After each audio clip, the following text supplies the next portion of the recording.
Télélélélélé. Coucou toi, aujourd'hui on est là pour parler de passion et plus précisément ma passion. Si tu le sais pas, ma passion c'est la danse latine. Ça fait à peu près 13 ans que je la pratique et je voulais t'en parler. Pourquoi je voulais te parler de ça? Parce que avant ça je n'avais aucune passion. J'ai essayé pas mal de trucs et j'ai jamais été passionné. Alors la danse ça s'est passé comment? Un soir mon frère me dit Farid viens avec moi à la salsa. Je dis comment la salsa? Il me dit ouais viens avec moi en soirée à la salsa. Je dis t'es fou toi la salsa c'est pour les vieux. Il dit non fais-moi confiance viens à la salsa. Je dis ok. Bon, je viens. On arrivait à une soirée, c'était à l'époque, ça s'appelait le Montréal. Quand j'arrive là-bas, franchement, j'allais en traînant le pas, je me suis dit, oh là là, ça va être club 3e âge, je vais être dégoûté. Je rentre dans le Montréal, je dis, mais c'est quoi cet endroit? Que des jeunes. Ça se dansait de tous les côtés, ça partait dans tous les sens. Je dis, mais c'est quoi ça? De la musique latine à fond. Mais je dis, on n'est pas en France là. Et mon frère me regarde comme ça, il me dit, t'as vu alors? Et puis je regarde, je vois les autres, ils font leurs petits pas et ils font des tours. Les filles, elles tournent dans tous les sens. Des bombes atomiques en talons, en mini-jupe, un truc de ouf qui m'est arrivé. J'ai dit putain mais c'est quoi ça? J'avais la langue elle pendait, j'ai dit ah je veux apprendre ça. Et du coup qu'est-ce qui s'est passé? On a entendu parler d'un stage avec Jamel, mon frérot. Et on va au stage tous les deux. Tiens, on s'est auto-motivé, on s'est dit ouais on va tout déchirer à la salsa, on va être trop fort et tout, on va tout cartonner. Au stage on était plus de 100 personnes et à ce stage ça a été une révélation. Tu sais ce qui s'est passé pendant ce stage? Ben sur les 100 personnes ils en ont mis 2 à part. Et les 2 qui ont été mis à part c'était moi et Jamel. Ils nous ont mis de côté parce qu'on n'arrivait pas à faire le malheureux pas de salsa, le pas de base. Et quand je le faisais ça faisait... J'arrivais pas, où j'enclenchais tac tac tac. Ouais, tu vois, maintenant ça pourrait faire du style, mais à l'époque ça faisait pas de style, c'est que j'arrivais pas à faire le pas, donc je pouvais pas danser. À la fin du stage, franchement j'étais trop mal et tout. Je crois que je suis passé par toutes les couleurs, je suis passé par le jaune, le rouge, l'orange, le vert. C'était horrible pour moi. Le stage il a dû durer, je crois, 2 heures. Pour moi, il a duré 10 heures et c'était l'enfer. Et mon frère, quand même, vu que c'est quelqu'un de super gentil, il m'a dit Farid, moi je suis pas fait pour la salsa, mais toi, t'es encore moins fait, t'es bidon, arrête la danse. Là, il m'a plombé de suite. J'ai dit bon ben peut-être qu'il a raison, je vais arrêter la danse. Et puis du coup qu'est-ce qui s'est passé? Je suis parti en vacances au Brésil. Pareil, je vois de la samba et je vois de la salsa. Je vois ils dansent de partout. C'est quoi ça? Je dis c'est un truc de ouf cette danse. Je veux me mettre à la salsa. Je dis Farid, tu dois la faire, c'est un signe du destin. Et du coup j'entends parler de cours à côté de chez moi. En plus du prof qui m'avait donné le stage et qui avait fait la soirée, qui s'appelle Mo. Je fais un petit coucou Mo si t'es là. Quand je suis allé à ses cours, il avait foi en moi. Il était là, il m'a dit petit tu vas y arriver, t'inquiète. Je crois qu'il savait pas qu'il avait à faire. Hein. Donc j'arrive à ses cours et puis je m'y mets, tu vois, je suis à fond. Et là, qu'est-ce qui se passe? Ben j'arrive toujours pas. C'était l'enfer. Je voyais tous les mecs qui arrivaient et moi, je ne comprenais rien. Alors si tu me demandais de faire une passe, c'était horrible parce qu'il fallait se rappeler d'envoyer la main à gauche, à droite, rattraper la cavalière, faire ci, faire ça, déhancher, bouger en même temps, ta gauche, ta droite. Donc ça faisait comme ça, je sais plus, ça devenait n'importe quoi. Et le pire, ou le mieux, c'était qu'il y avait des personnes très âgées avec moi. En règle générale, les personnes âgées, c'est pas, ils sont bienveillants, tu vois, ils sont là pour t'aider, pour te dire si t'arrives pas, ben... te dire que ça va aller.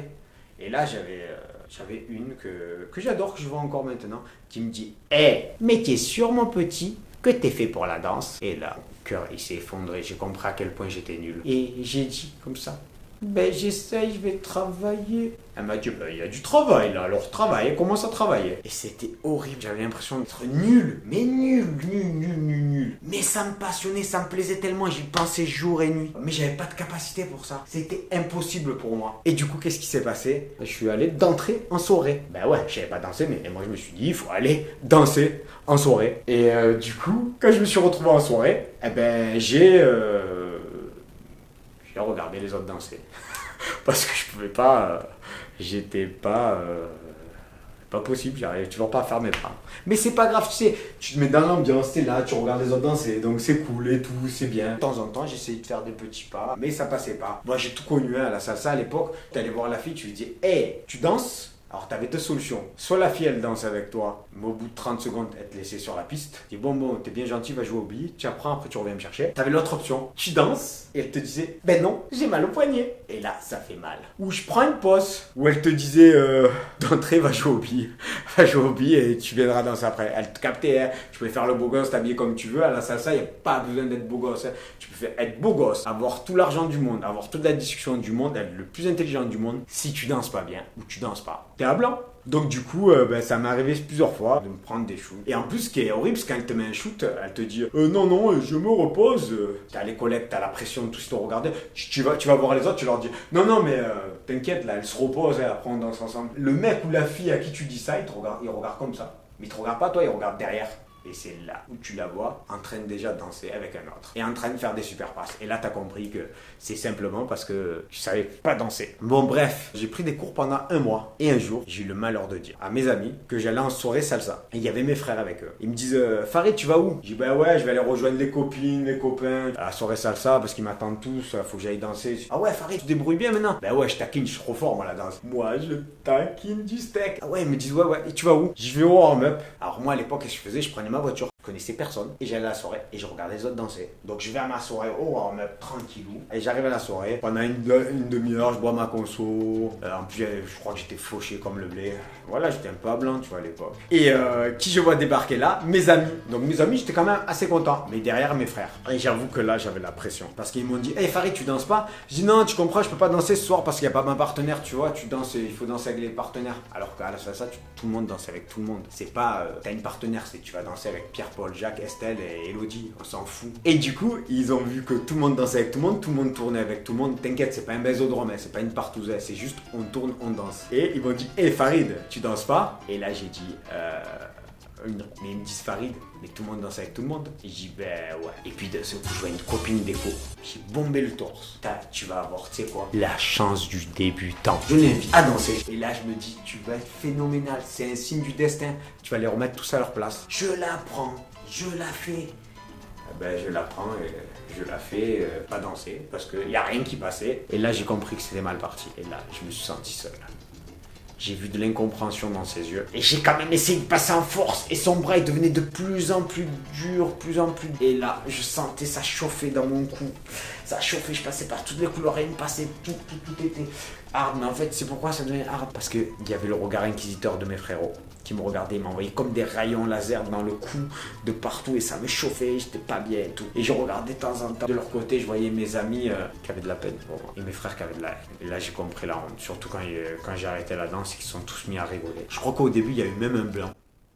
Je crois qu'ils sont tous regardés, ils savaient pas quoi faire. Et puis après, ils ont essayé de faire passer ça à la rigolade, mais ça a tourné à la moquerie. Donc j'en ai pris plein la tête. Ils se sont marrés sur ma figure. Tu sais ce qu'ils ont fait après? Ils sont allés voir mes parents. Ils ont dit Farid, c'est la honte de la famille. Il est pas fait pour la danse. Il a voulu faire la danseuse. Il n'arrive pas. Il est bidon qu'il arrête de suite la danse, de suite. Qu'est-ce qui s'est passé?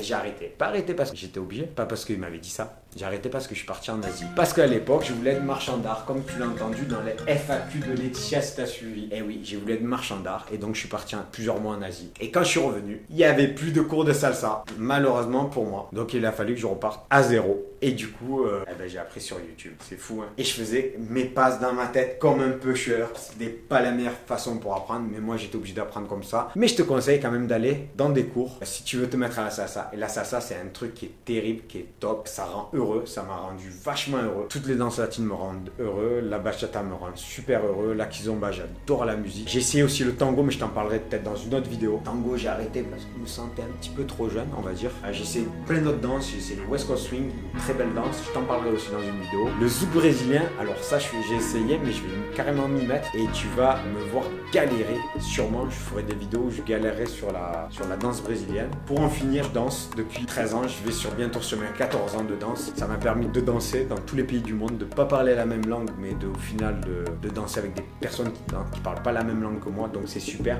Et je voulais te dire que ça soit la danse, que ça soit autre chose, que ça soit lire des livres, faire du sport, pratiquer, je sais pas moi, du puzzle, jouer au Pokémon, faire je sais pas, le truc qui tourne, le hand spinner. L'important, c'est que si ça te passionne, fais-le. L'important, c'est d'avoir une passion dans la vie. 2, 3, 4, ce que tu veux. Moi, j'ai quelques passions. La première, c'est la danse. On va dire que la deuxième, c'est les voyages. Peut-être à égalité.